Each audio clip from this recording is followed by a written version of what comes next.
Today, we're diving into the critical challenges facing businesses when it comes to hiring. Often today, given our economic environment, companies are delaying looking for talent until they really critically need it. Because, David, facing complex hiring challenges, companies are looking for effective strategies to improve their process. Making sure you understand what truly is it as an organization we need, not what we want. Entrepreneurs, if you're struggling with long hiring times or even making costly hiring mistakes, then please learn from David King, the Senior Managing Director at Robert Half, about key strategies to streamline your talent acquisition and build stronger teams.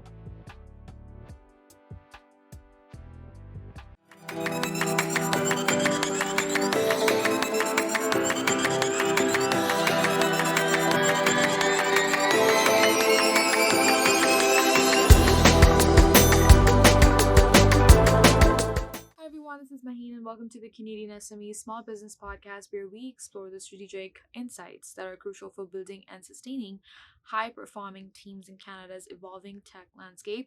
Today, we're diving into the critical challenges facing businesses when it comes to hiring. In a dynamic job market, understanding the intricacies of hiring cycles, attracting the right talent, and avoiding costly mistakes is paramount for businesses of pretty much all sizes. And our guest today brings decades of experience from the forefront of talent solutions.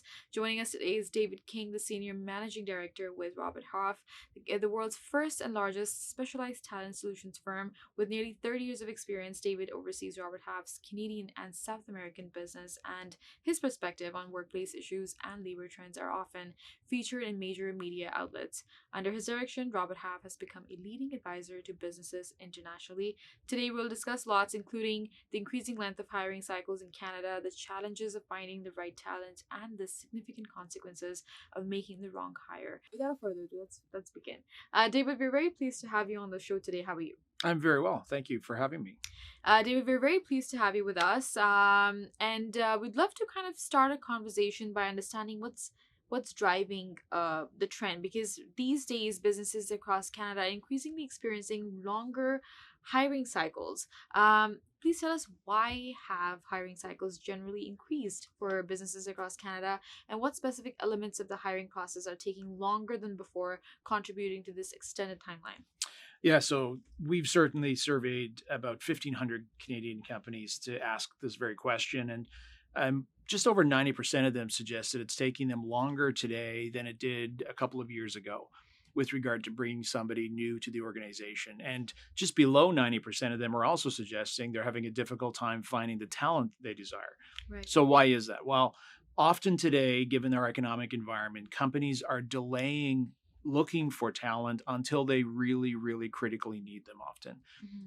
When that happens, you put pressure on the process. And while there's pressure on the process, companies are also looking for more and more stakeholders to weigh in on that hire, wanting to make sure they make the right decision, wanting to make sure they have invested wisely. As they do that, they tend to prolong the timeline to hire. When you do that, you add risk to the process. You lose good candidates through that process. You may find that during that process, your priorities have shifted with regard to what you're actually looking for. So often companies start out thinking they want one thing, shifting through the middle of the process, looking for something different, maybe getting confused by what they think they want and what they actually need. And ultimately, that results in sometimes poor hiring decisions. That's a vital overview, David, and it truly highlights that the extended hiring timeline is a complex issue driven by multiple factors. Now, understanding the root causes of longer hiring cycles is pretty much the first step, I believe, for businesses seeking to streamline their talent acquisition process. Now let's kind of explore how these extended cycles they contribute to the challenge of finding the right talent and even lead to hiring mistakes. Entrepreneurs, if you're struggling with long hiring times or even making costly hiring mistakes, then please learn from David King, the Senior Managing Director at Robert Half, about key strategies to streamline your talent acquisition and build stronger teams. Now let's continue a conversation with David, because in this market, David, finding the right talent is proving to become a significant challenge for many companies. Tell us, what factors are currently leading companies to making hiring mistakes, particularly when trying to secure the ideal candidate who's both highly skilled and a strong cultural fit to their teams? Well, I think part of the challenge is even embedded in your question, in that companies are looking for the ideal candidate, Mhm. when in fact what they need to do is find somebody who's going to be a positive contributor to their organization. The analogy I'd make is that for your viewers who understand sports, you'd say that if a baseball player is having trouble hitting, they may grip the bat a little tighter. If a hockey player is having trouble scoring, they may grip the stick tighter.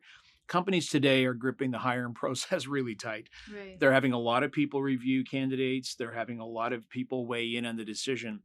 And so what's happening is that companies are losing sight of what they're actually trying to achieve. What we would recommend is that they actually do some of this legwork upfront, really determine what exactly is it we need as an organization, who are the key stakeholders involved in the decision process as we go through the timeline of hiring, and also anticipate some roadblocks that could occur. For example, there's still a lot of emotion today around working hybrid. What really is the company policy? There may be a desire that the executive team has around that, but it may not be the reality of what the candidates are going to look for. So what's the tolerance? There could be another determination around compensation. If the position pays $75,000 a year, but a candidate wants 85 and you really like the candidate, can you go to 85? Make that decision up front, because if you get into the process and that decision is undetermined, you're going to find you're delaying and complicating the outcome. So organizations are really gripping the bat really tight right now in hiring. And what they're finding is that they're not able to get to the end result they're looking for. That's a crucial insight, David, and it sounds like the pressure to hire quickly combined with market complexities is often a recipe for error.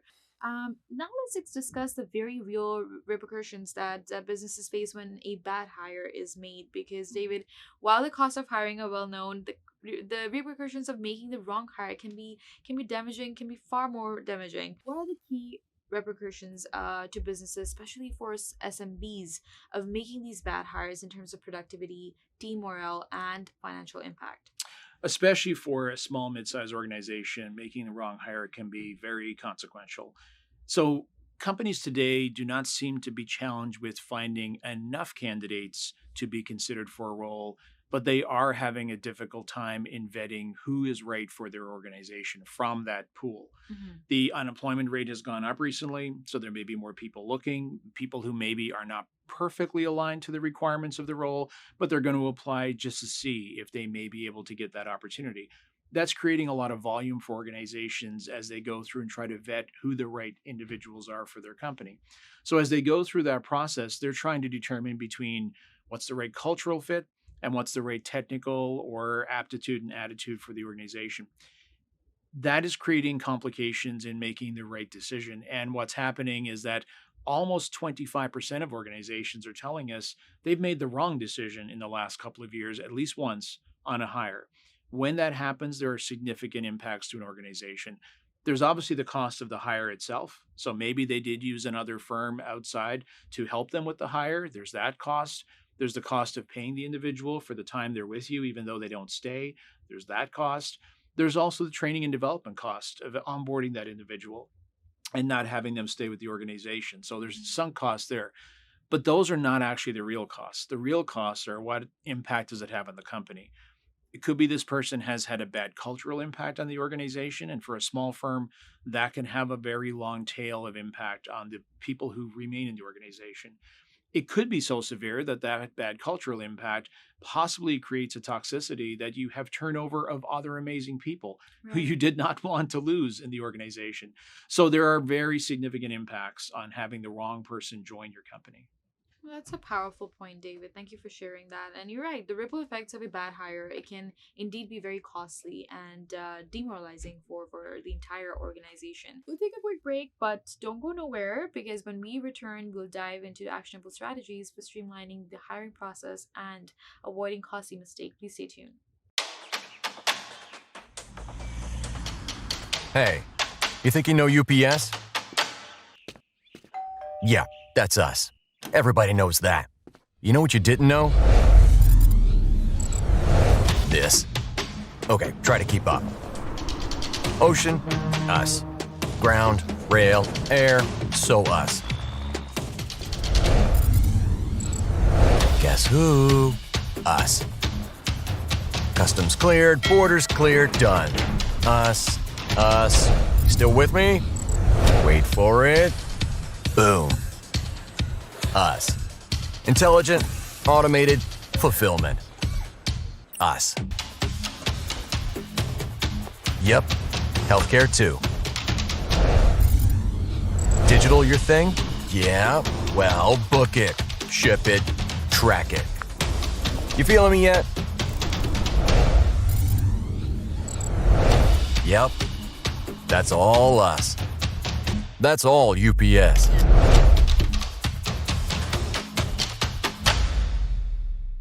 Welcome back, everyone. Now let's continue our conversation with David as we explore how companies can streamline their hiring process and avoid making costly mistakes. Now let's shift focus to solutions. Like, what can companies do to navigate these challenges? Because David, facing complex hiring challenges, companies are looking for effective strategies to improve their process. What actionable steps can Canadian companies, particularly SMBs, take to proactively streamline their hiring process and effectively avoid making costly hiring mistakes? Well, as I mentioned earlier, I think doing your homework up front before you start the process is critical.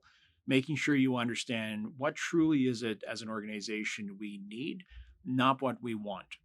And then identify really what is the process to make this hire. Who are the real critical stakeholders that need to be involved, not the ones who want to be involved, the ones who actually need to be. And then anticipate any roadblocks that need to have questions answered before you face them, such as compensation. How high could you go for this role? How flexible could the role be? What are the critical requirements? If there's maybe a preference for a designation, let's say, for a particular role, what if a great candidate does not have a designation? Would you still hire, yes or no? And having those questions answered up front, I think, are going to help you with efficiency in the process. The other thing I would say is that the best time to look for talent is when you don't need talent. It should be an ongoing effort. Always be in the market for good people, especially as a small organization, because you either may want to bring them on, even though there's not an immediate need, because you know they're great, or you may identify somebody on your team who's not as strong as the person you've met, and maybe you need to consider swapping talent. But I would encourage people to always have an eye for great talent in the market. Those are some very excellent and practical strategies, David. So thank you for that. And you're right, providing a clear roadmap for businesses to enhance their execution efforts is very, very important. And implementing streamlined processes and proactive strategies is really the key to building a more efficient and successful hiring function. And finally, let's look at specific insights for SMBs and what trends Robert Half is observing for the near future. David, what advice do you have for SMEs that are tackling hiring challenges, and what key trends from Robert Half's 2025 Demand for Skilled Talent report should businesses focus on? So I would certainly suggest that, in an effort to make sure you get great talent, let's not lose the great talent you have. So be proactive with regard to retention strategies so that great people in the organization stay with the organization. And when you do need to hire, ensure that you are able to tell your story really well. Today, a hiring decision for individuals is an emotional one. Right. There's certainly a financial consideration of how much this opportunity will pay. But then what are the other factors? What does the organization offer with regard to benefits and consideration on flexibility? What does the other attributes offer with regard to career opportunity? What's the growth potential? So making sure as an organization you can tell your story extremely well. What do you stand for as a company? What is the culture of that company? Being able to articulate your brand as an organization very clearly is going to be extremely helpful, as hiring decisions today are much more emotional than they have been in the past. No, those were great insights, David, and they really provide essential guidance for Canadian businesses that are looking to build strong, talented teams in an ever-evolving market. David, this has been a very enlightening conversation with you so far, so thank you for that. Now that we are wrapping up, if there is any core message that you want our listeners to take away about navigating today's talent landscape, what would it be? I would make sure you cast your net wide and far. Talk to everybody about what you would be looking for as an organization. Tell all your friends, tell your peers, tell your colleagues, tell people you meet socially. Here's what we're looking for as a company. Right. And as I'd said, the best time to hire great talent is when you actually don't really need it. So keep your eye open. Always be looking for great talent. It's a little too late sometimes when you actually realize you need somebody new with the company right now. That's a powerful and a very actionable advice. Thank you so much, David, for being on the show today with us. It was a pleasure, absolute pleasure, by the way. And thank you for sharing your vision and your insights with us. Great. Thank you for having me. And that was an insightful conversation with David King, the Senior Managing Director at Robert Half, on the increasing length of hiring cycles, the challenges in talent acquisition and consequences of bad hires, and the strategies for streamlining the hiring process for Canadian businesses. Again, thank you for tuning in to the podcast. We really, really appreciate your continued support. Please be sure to subscribe to our podcast for more expert insights and resources that can help your business thrive. You can also visit our website, CanadianSME.ca, for valuable information and tools. A special thanks to our partners, RBC, UPS, Avon Global College, ADP, and Google for their ongoing commitment to empowering small businesses in Canada. Until next time, please keep innovating and striving for success. We'll see you in the next episode.